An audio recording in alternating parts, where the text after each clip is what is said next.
Good morning. Here is my outfit of the day. I am wearing a super soft jersey kind of fabric. This is just a cute little dress, some leggings. I have the little ruffly sleeves detail. Kind of hard to see. There you go. And this is comfortable, but yet we have an awards assembly today, so I wanted to look, decent. But it's warm, and today it is bitterly cold outside. Today is Thursday, January the 27th, 2022, and it has been a super fun week of teaching. I have really enjoyed my lessons this week. Just being intentional about looking at each day and making sure that there was at least one fun thing every day and that I actually got to do some of the things that I enjoy doing. Really enjoyed this last week. My eighth graders really enjoyed doing their presentations on the ocean zones. They did a nice job on them. The posters turned out really good. I'll show you some of them later because I'm putting them up today. And my sixth graders, the amaryllis flower has bloomed. So they were excited about that. They did their space race presentations, and now we're just doing some stations to learn about different things that happened in the history of the space race. So they've been having fun. I made it instead of a bunch of notes, I made it articles at different stations so they can move around and they can talk to each other. So, that's kind of infusing some fun and interest into something that could be very dry if I just assign it to them as independency work. My eighth graders also are making fossil cookies, and that's been so fun because we made homemade salt dough. I have the easiest recipe ever for homemade salt dough that it's super simple to pull together. I'll put it down in the description box, so if you'd like to use it for anything in your class, you can. But basically, I got a pie plate and sprayed it with cooking spray so it wouldn't get stuck in there. And then each group did a different layer of the fossil, like the geologic column, and the students made the layer with different colors of salt dough. So I made the dough ahead of time so the flour wasn't everywhere, and then the students actually colored the dough, so I didn't have to do that part. So they had a lot of fun doing that because they got to squish the Play-Doh a lot, and they just enjoyed doing that. And then we went outside and found some little pieces of leaves and twigs and seeds and things that they could put in to represent the fossils that were in each layer. So funny story about that.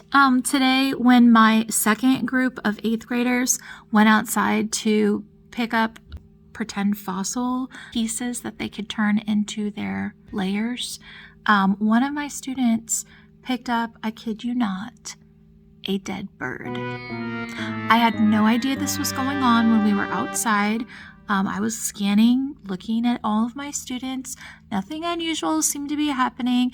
I'd given them little brown paper bags to put all of their things in and didn't notice this. We get all the way inside and we're putting our fossil cookie together, and someone says, Miss Ludolph, look what Miles has. I look over there and I'm like, oh my word, what is that thing that you brought into my classroom? He's like, it's a dead bird. You said that, fossils are made from the remains of living things, and this was a living thing. So I'm like, help me. I said, that's going in the middle layer. There's a dead bird in the middle of that. Oh, that one is vegetarian.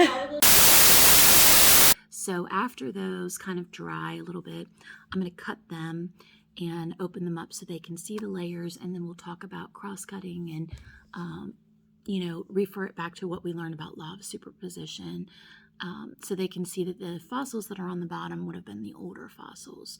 So it's just a nice little hands-on thing for them to be able to see the diagrams in the book and relate it to something that they did hands-on, so it makes more sense and it's more realistic to them. We had a meeting yesterday we're getting a new superintendent. Our superintendent has been fabulous from my perspective. We've gone through a really hard time in our district because we had Hurricane Dorian and it destroyed Ocracoke. And Ocracoke has had a high level of need over the last few years due to that. So our superintendent has had to devote a lot of energy to helping rebuild the buildings for that school.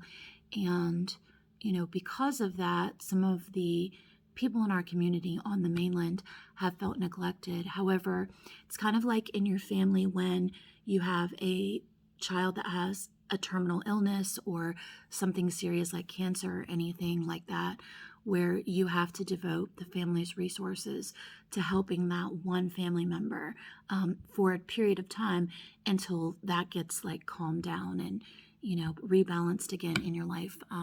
At different times in your district, you're going to have certain areas of your school district that need more help than others, and you have to know how to divert your resources to the areas of the highest need, and that changes over time. So our meeting was to talk about what we want in a new superintendent, and some of the feelings of the community came out in that meeting, and that's good. Those need to be examined, but I think our new superintendent is going to have a lot of mediating to do between different opinions, and some of the opinions are more informed than others.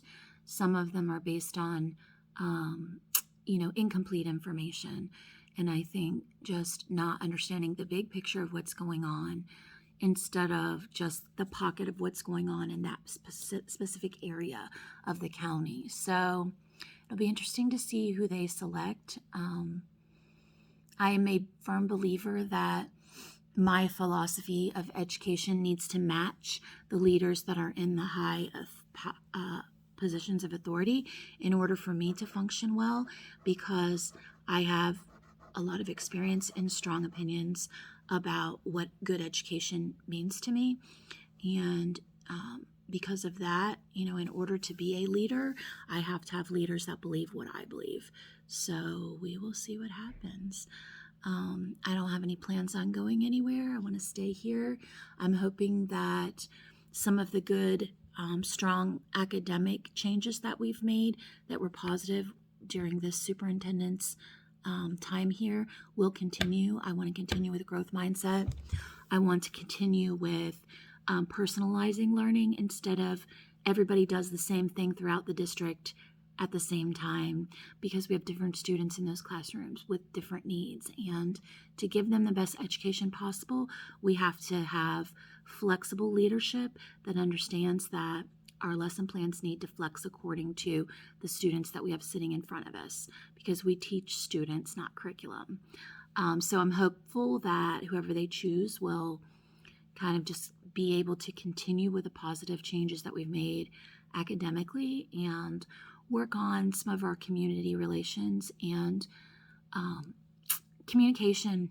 I feel like positive and accurate communication is a big need, and the community forums that we used to have with our superintendent before this one, I think it's a great idea to bring those back. Having a new superintendent is kind of scary, but at the same time, it can be a good thing for a district. So I'm just going to be praying that whoever they select is going to be a good fit and is going to be able to heal some of the hurts that have happened and bring this community back together so that we're working as a team instead of playing the blame game against each other. Our leadership has taken some hits over the last few years for some things that actually started before they were ever here.